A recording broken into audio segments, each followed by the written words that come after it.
What's up, everyone? Michael Heath with Get Automating, and today we're going to learn how to save signed documents using Signature API and Power Automate. Nothing screams productivity like sifting through your desktop at 5 p.m. for final consent V2.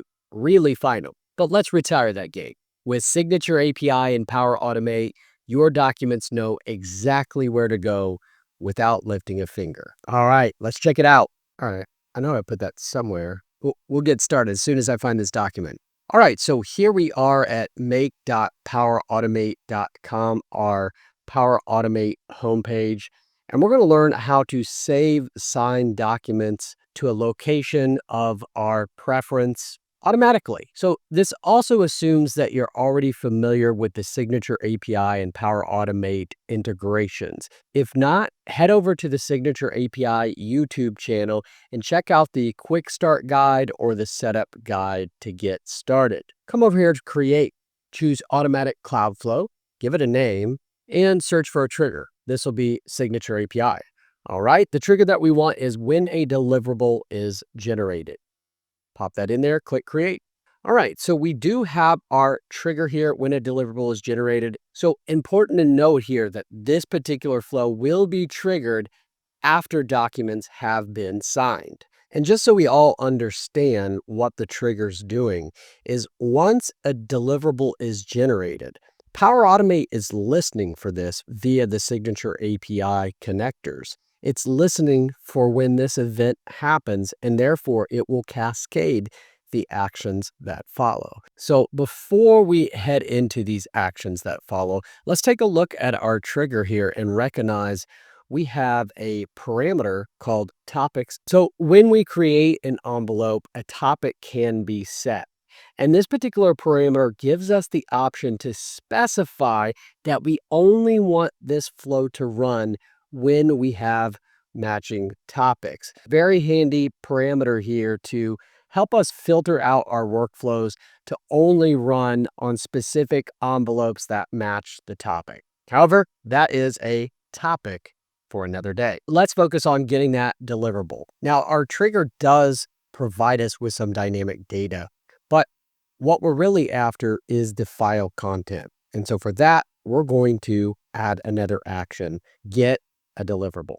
Search for Signature API, get a deliverable. That's the one we want. Add it in, deliverable ID, dynamic content, deliverable ID. All right, this will provide us with the content, and now we can create our file. So next action, create a file.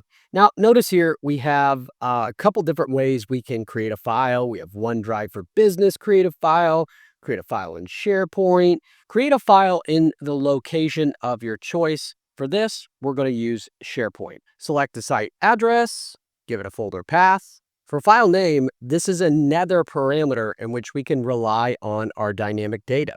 Back to the trigger, when a deliverable is generated, choose envelope ID. But that's not all.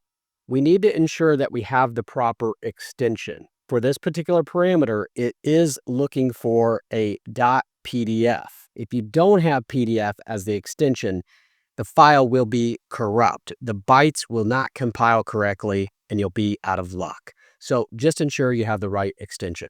For file content, again, dynamic data. This is our previous action, get a deliverable.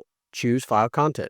All right, so at this point in time, when a deliverable is generated, we get the deliverable contents, and then we will create the file, in this case, in SharePoint. But let's take this one step farther to get this content out to the folks that need to see it. What better way to do this than to email it out? So we're going to hop over here to our add an action, send email V2, give it a recipient, give it a subject, rely on some dynamic data. Let's give it envelope ID here.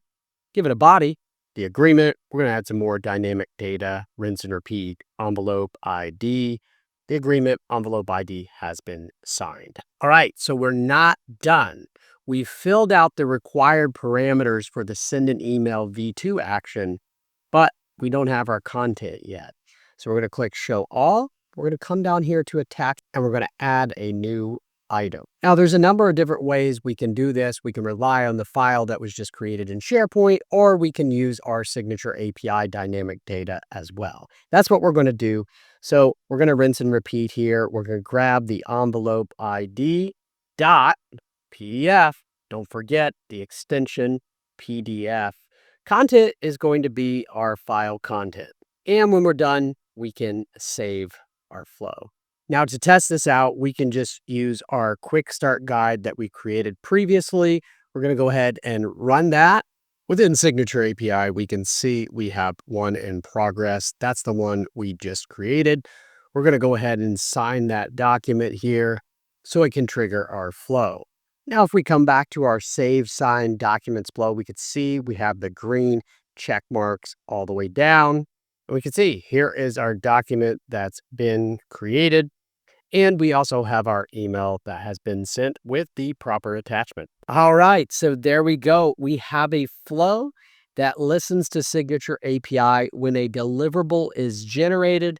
It fires off. In this particular use case, it saves the signed PDF to SharePoint, and it sends a notification with the file attached. Just like that, reducing manual effort and making sure that all files are shared in a consistent manner.